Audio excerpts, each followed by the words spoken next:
अब नेट के एग्ज़ाम में सिर्फ केवल 1 हफ़्ता बचा हुआ है और अभी तक आपने मैलांचल नहीं पढ़ा है तो आप ये वीडियो देख के ज़रूर जाए, क्योंकि इसमें प्री वाई क्यूज़ हैं और पूरा कंटेंट है और साथ में एक्सपेक्टेड क्वेश्चंस भी हैं। तो हम स्टार्ट करते हैं और विद इन 10 मिनट्स में हम इसको कवर करेंगे।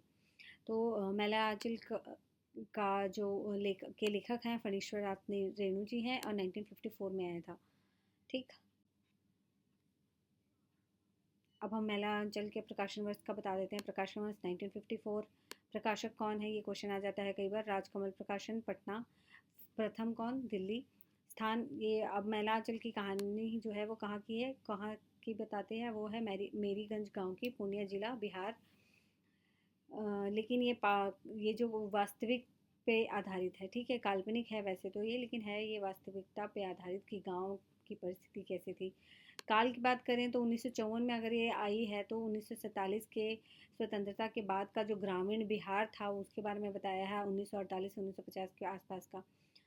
आंचलिकता थी क्योंकि अंचल क्षेत्र को ही नायक बनाया, उसका पात्र, भाषा, संस्कृति सब जो है वो अंचल क्षेत्र से ही है। रेणु जी जो है वो घोषणा करती हैं कि इसमें फूल भी है, शूल भी है, धूल भी है और गुलाब भी है, कीचड़ भी है और चंदन भी है।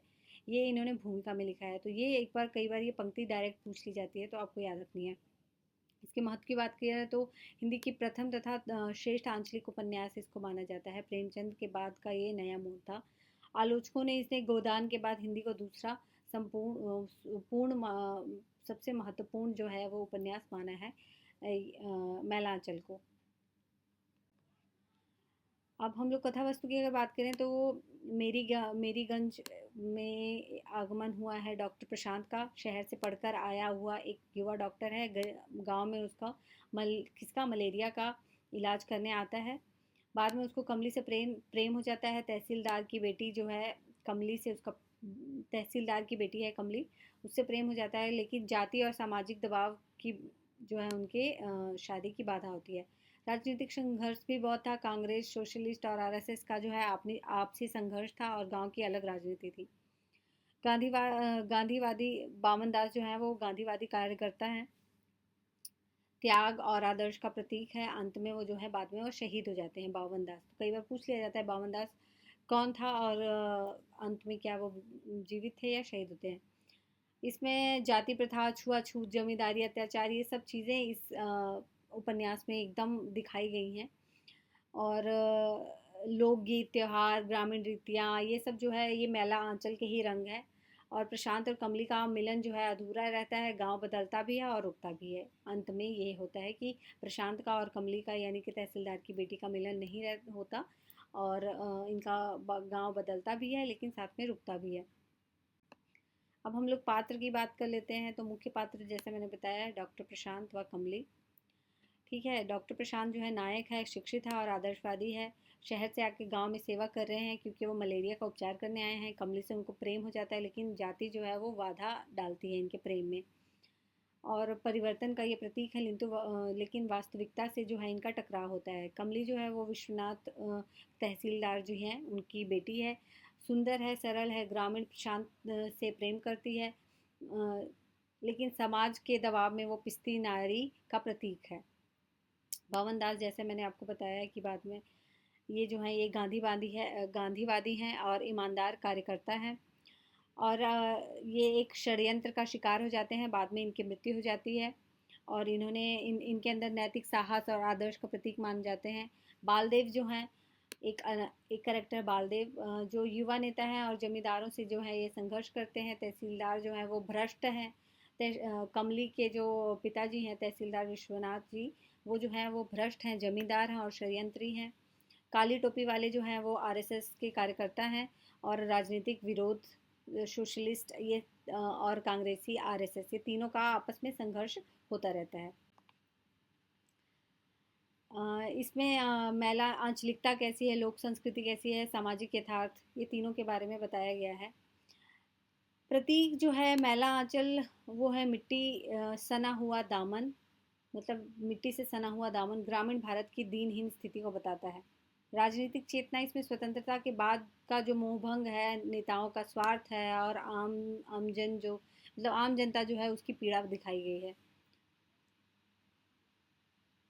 लोक चिकित्सा में अगर देखें लोक चिकित्सा जो पहले वैद्य, ओझा, झाड़ फूक वाले थे, उससे आधुनिक चिकित्सा का टकराव होता है, क्योंकि डॉक्टर प्रशांत जो है वो आधुनिक चिकित्सक थे। और सामाजिक यथार्थ भी था कि इसमें जाति प्रथा थी, छुआछूत था, दलित उत्पीड़न, स्त्री शोषण। तो इस समय ये इस तरीके का चलन था।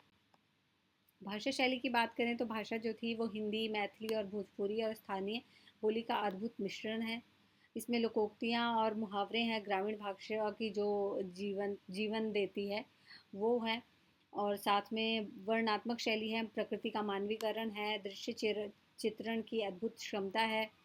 अंचल को नायक बनाया है, मतलब जो मुख्य नायक है वो की कोई अनुपस्थिति नहीं है, कोई केंद्र नायक नहीं है। यहाँ सब अपने अपने कैरेक्टर्स हैं और सबका जो है इम्पोर्टेंट रोल है।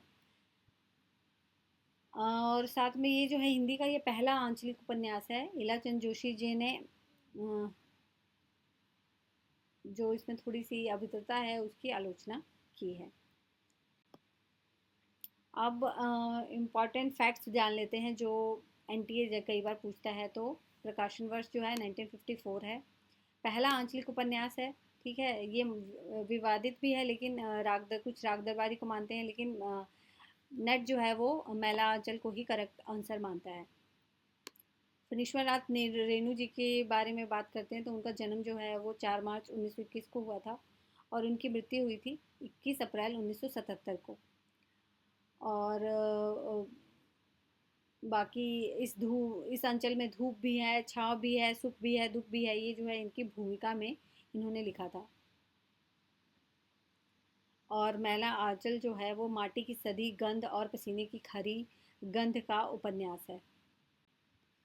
अब हम एमसीक्यूज करते हैं, इसके तुरंत बाद हम लोग पीवाईक्यूज करेंगे। मैला आंचल का प्रकाशन वर्ष जो है वो क्या है? 1954। उपन्यास का स्थान का परिवेश कहाँ का है?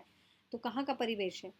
तो ये मेरीगंज पूर्णिया बिहार का है परिवेश है। उपन्यास का नायक कौन है? डॉक्टर प्रशांत।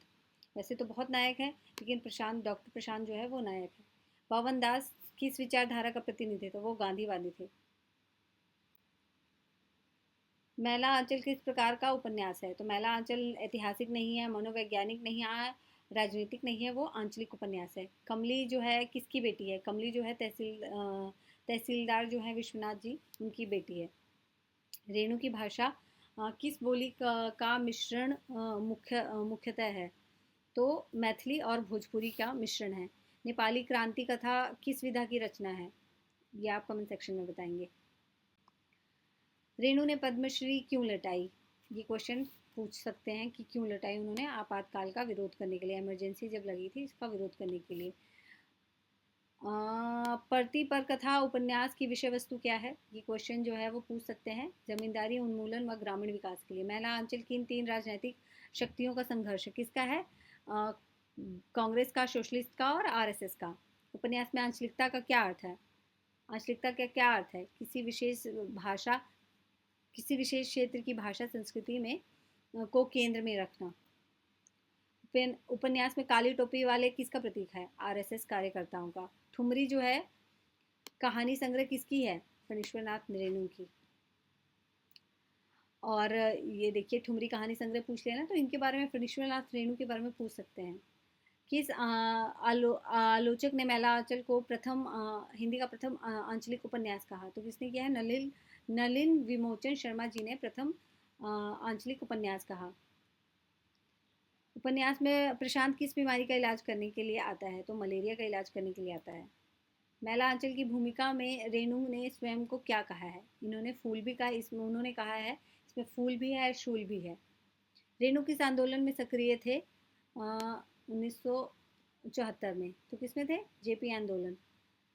दीर्घ तपा जो है वो उपन्यास किस पर आधारित है? जेल जीवन व राजनीतिक चेतना। मेरीगंज किस जिले में है? तो पूर्णिया जिले में है। अब पीवाई की उसका देख लेते हैं, एनालिसिस कर लेते हैं 2004 से लेकर 2026 तक। 2005 में क्वेश्चन आया है, मैला आंचल किस विधा का उपन्यास है? आंचलिक। और विधा कौन सी है? आंचलिक उपन्यास है। विधा है उपन्यास। 2007 में आया है। फिर उपन्यास का प्रकाशन वर्ष पूछा है तो 1954। 2009 में आया है जून में। मेरीगंज किस जिले में है? तो पूर्णिया जिले में है। बावन दास किसका प्रतीक है? गांधीवाद का। उपन्यास में कौन सी बोलियां मिलती हैं? भोजपुरी और मैथिली। नायक का क्या नाम है? डॉक्टर प्रशांत। 2013 में। देखिए ये सारे क्वेश्चन आए हुए हैं, इस तरह के क्वेश्चन आएगा। रेणु ने पद्मश्री क्यों लौटाई है? आपातकाल विरोध के कारण। रेणु का प्रसिद्ध रिपोर्टाज क्या है? कौन सा था? नेपाली क्रांति कथा। ये 2016 में आया हुआ है, दिसंबर। जून 2018 में कमली का पिता कौन है? तहसीलदार विश्वनाथ। 2019 में पूछा है मैलांचल किसने प्रथम आंचलिक उपन्यास कहा? किसने कहा है? नलिनी विमोचन शर्मा ने जी कहा है। रेणु का जन्म स्थान क्या है? औराही हिंगिया अरैया में। रेणु का जन्म वर्ष 1921। एक्सपेक्टेड क्वेश्चंस के बारे में देख लेते हैं, क्या एक्सपेक्टेड क्वेश्चंस हैं जो आ सकते हैं। आजकल जो पूछे जाते हैं वो है सबसे रीजन के क्वेश्चन। तो मैला आंचल हिंदी का प्रथम आंचलिक उपन्यास है। असर्शन है, रीजनिंग है कि इसमें पूर्णिया क्षेत्र की भाषा, संस्कृति और जनजीवन को केंद्र में रखा गया है। तो हाँ, दोनों ही सही है और आर जो है एक ही व्याख्या है।